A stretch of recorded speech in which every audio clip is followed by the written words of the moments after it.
Hey everybody, Economic Ninja here. I got a great subscriber comment I want to talk about how very serious these times are in relationship to the fuel prices, all right? There's so many people that do not think of how, and I'll give you an example actually.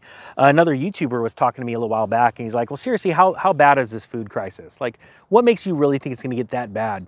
And I talked to him about the DEF shortages, the DEF sensor issues, the food that gets delivered on trucks that are paying exorbitant amounts for fuel, right? And it's going to tie into this comment. I think it's very, very important and timely.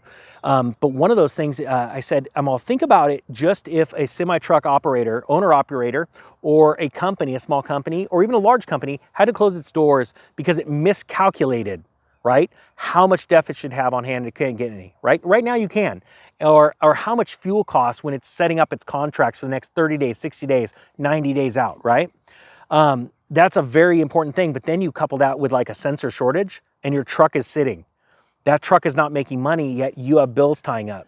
And this other YouTuber's like, you could see it just turning, going, I never thought of it that way. And I'm like, the supply chain is already weak, right? But it is so fragile. And the supply chain has been fragile really ever since it started. The problem is that most people don't realize how easy it is to take out a supply chain.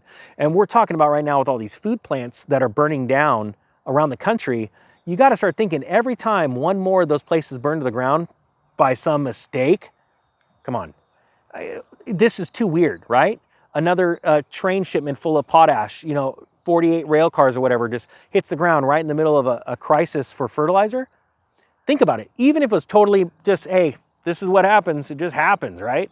Every couple of weeks, a massive producer of food burns down, right?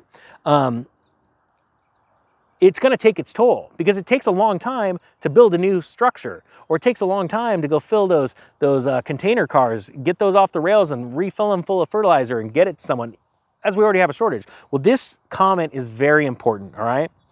And this is from a guy named Mike, and I thank you, Mike, for putting out this comment. It says, I was an owner of a heavy equipment moving company with a 1-ton cube van on propane before the dot-com bust. Okay, now we're going back into the past, and I want you to learn from the past because what's going on in the past is not even as big as what's happening right now. Okay, but this is what happened to Mike. So he said he owned this before the dot-com bust. In mid-2000, propane doubled in price. By the end of the year, I could no longer keep my helper on the payroll, and 6 months later, I was out of business. I had compensated for higher fuel prices by charging more, and I remember that time too because they were doing fuel surcharges. He said, I'd compensated for higher fuel charges by charging more and putting off regular maintenance, but could not keep the plate spinning any longer. Fuel prices had a huge impact on the profitability of my company and now is no different than those in business. I completely agree with Mike, but I would actually add that it is actually worse right now because this is around a propane issue, right? Right now is literally 10 times worse. And I can't like push the doom and gloom any more serious. The cool thing is if you prepare for this, you're not going to be a part of it and you can actually take advantage of it. And I'm gonna speak into Mike's situation here. Mike could not keep those plates spinning. He was charging higher rates, but in the end, it wasn't quick enough, right? And he had to close his doors. That was one more supplier of goods and services that was off the market, right? And that is about to happen. It's already happening, but it's happening a lot faster than it did in 2000 and 2008. People are closing their doors. They do not have the money to survive. So you're having more and more supply chain issues, right? Well, now, again, that was just a fuel price increase. Now we have not only a fuel price increase, we have supply chain getting damaged with these parts. This DEF fluid sensor is a big deal. Now, you don't see the government coming out and going, hey, we see there's an issue, so let's immediately allow all semi-truck drivers across the country to delete the DEF function in the computer of their truck. No, you will not see that happen. You'll see the crisis roll. Because how many times have you seen someone in power go, don't ever let a good crisis go to waste? Well, I'm gonna tell you what, we're gonna turn that around on them.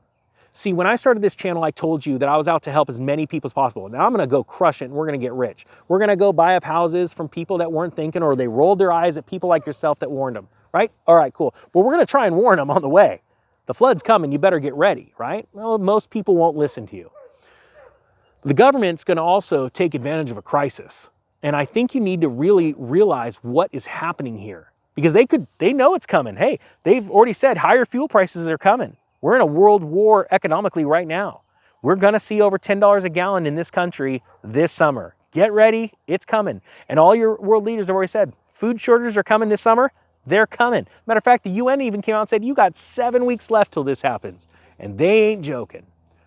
Now, I know a lot of you are, and every time you hit that thumbs up button, it gets this message out to the world. Why? Because I want to help as many people as I can. And I do believe that this is an army of people that are prepared. Now, let's talk about Mike's situation. He lost his business, right? When Mike had to close his doors, he sold his equipment for less than it was worth, because most business owners are in a desperate state. They just need to get rid of things. And if it didn't go to bankruptcy, if they're solvent enough to sell it themselves, they just want to get out from under this. And I dealt with a lot of that in 2008, 2010, where I was buying up construction companies' equipment. I was just walking in and they're like, we're done. Give me a price for everything. And I even told one contractor, I said, you know, and I only wanted this one attachment for this large tractor. And he was selling like 10 attachments and the tractor and the trailer. And I said, you know, I just want that. And he goes, no, I'm selling it all. I'm done. I already found another career, computer programmer actually. And I said, you realize that if you just sold me this piece of equipment and 2 more to somebody else, it will make more than you're asking for everything. So I don't care. I want it gone. I bought his stuff for pennies on the dollar and tripled my money in less than a month because of desperation. That's what you're about to see. I don't want to see that with anybody watching this channel. If you own a business, we don't want desperation. We need preparedness. So you need to literally take account of what's going on. The world leaders have told you, food's going short and fuel's going through the roof. I mean, how much else do you need right now? Start working your contracts out properly. There are semi-truck drivers right now that have told me that brokers are actually offering $1.60 a mile, and they're like, you've got to be kidding. I can't make any money at that rate. And you have to realize right now, before you sign the lease on a brand new truck, or before, think about what's going on. The government could literally have all those trucks deleted with DEF. We would solve not only the DEF fluid shortage that's happening right now, but the sensor issue. And just do it for a time. Say, we'll go back in a year, but right now we see a crisis brewing. No, they're gonna let the crisis smack you in the face. But that's not gonna happen to you guys. I want you guys to think ahead. Be prepared, not scared. Like my buddy that went out and bought 10 cases of DEF in January for a nice low price. When I did that first video that there's a DEF shortage coming. And a lot of people laughed and they said, there's no shortage. I went to my store and it's there. I'm like, get ready, you'll see it. And now all the DEF is darn near doubled in price. Now it might not have doubled in price where you're at, but I can guarantee you it is not the same price as it was in December. Which means if you would have bought it in December knowing you're gonna need it now, you just saved yourself money. That's being prepared and not scared. All right? So that's where I want you guys to be at. And I appreciate you guys. I thank you for everybody that's been sharing these videos, because you are the reason why this channel is a success, not me. All I gotta do is show up and hit record.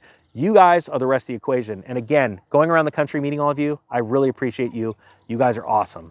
With that being said, the Economic Ninja is out.